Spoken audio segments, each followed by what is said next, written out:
Bonsoir à toutes et à tous et bienvenue dans cette nouvelle vidéo. Alors, la famille. La famille, nous revenons encore sur le cas de M. Badra Koné. Vous ne pouvez pas s'en savoir, aujourd'hui, M. Badra Koné comparaît devant la CRIEF pour des faits de détournement de deniers publics. Mes familles, vous savez, j'ai fait plusieurs vidéos concernant M. Badra Koné, mais l'accusation, elle est vraiment grave, hein. Parce que pour moi, M. Badara Koné était accusé pour des faits de détournement d'un montant de 25 milliards. Mais famille, c'est tout à fait le contraire. Alors, d'après en tout cas l'acte d'accusation de l'État guinéen à travers son agent judiciaire, a engagé des poursuites contre M. Badara Koné, ainsi que plusieurs autres personnes physiques et morales, quelques entreprises, à savoir B2B, BTP, il y a Sokoba Charles et Fankou Construction. Alors, famille, il y a aussi monsieur, comment on appelle ça, monsieur Abbas Keita, il y a Diarra Mustafa Sano, qui était même avec lui au niveau de la gendarmerie pour les gardes à vue.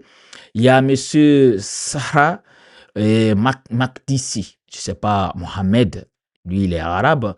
Il y a aussi Lamine Doumbouya, il y a Fodé, Fatoumata Kamara, Saïd Elmi Kelhi, alors, et les entreprises là que je viens de citer, à savoir B2B, BTP Sarl, Sokoba Sarl et Fanco Construction. Alors, pourquoi ces derniers sont mis en cause pour une série d'infractions, en tout cas parmi lesquelles le détournement de deniers publics, la corruption d'agents publics, le faux et usage de faux en écriture publique. Et c'est grave, hein? En plus encore de tout ça, l'escroquerie, la prise illégale d'intérêt. Alors, il y a autre chose encore, c'est pas fini les infractions. En tout cas, les accusations avancées par l'État contre M. Badra Koné. Mais il y a le conflit d'intérêts, il y a l'enrichissement illicite et blanchiment des capitaux, ainsi que la complicité. Alors, la partie la plus essentielle de tout ça, c'est que beaucoup de gens pensaient que c'était pour un montant de 25 milliards de francs guinéens, mais tout à fait incorrect, famille. Alors, selon les informations qui ont fuité aujourd'hui au tribunal, Badra Koné serait, en tout cas, et toutes ces personnes-là que je viens de citer, ils sont accusés, en tout cas, pour des faits de détournement portant sur un montant, vous savez combien la famille? 240 milliards de francs guinéens. Hein? Vous savez, je ne sais pas, la Guinée, on a l'argent. Hein? On a l'argent. Si une seule personne, un groupe de personnes de moins de 10 peuvent retourner une telle somme d'argent à la famille. Qui vous dit maintenant, si on vérifie derrière les ministres, qui vous dit on ne va pas trouver des affaires de 1000 milliards?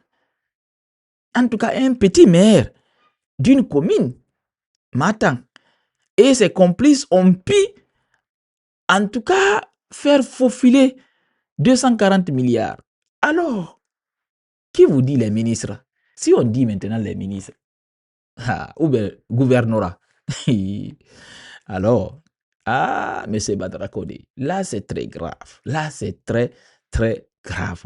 Mais famille, il y a une chose aussi qui s'est passée aujourd'hui au côté du tribunal. Vous savez, les gens, ils pensent que quand ils sont soutiens du pouvoir, et ils pensent qu'ils sont au-dessus de la loi. Et bon, la justice, ils sont plus forts que la justice. Mais ça ne marche pas en tout cas avec l'autre là, M.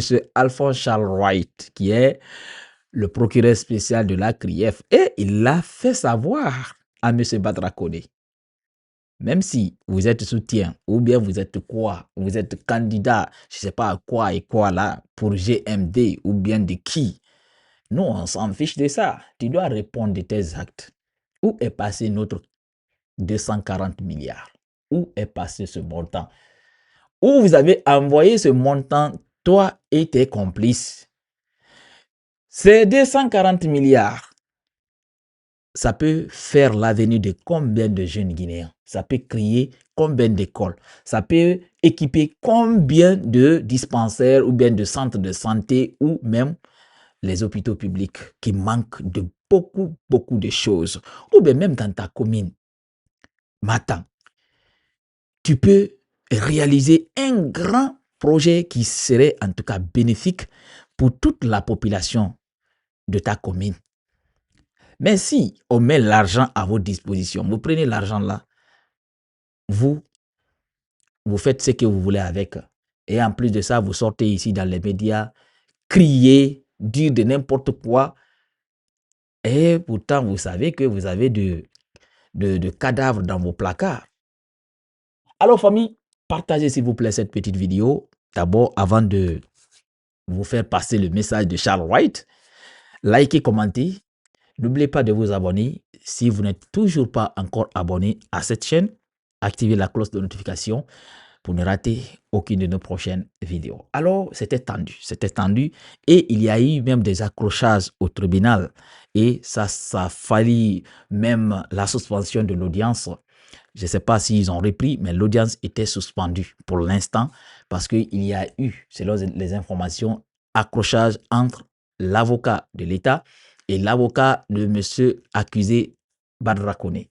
Alors, pourquoi monsieur Alphonse Charles Wright a parlé de la sorte à monsieur Badra Koné? Alors, le procureur spécial près la CRIEF, Alphonse Charles Wright, a tenu à rappeler au prévenu Badra Koné que son appartenance politique, en tout cas, ne saurait constituer un bouclier face à la justice.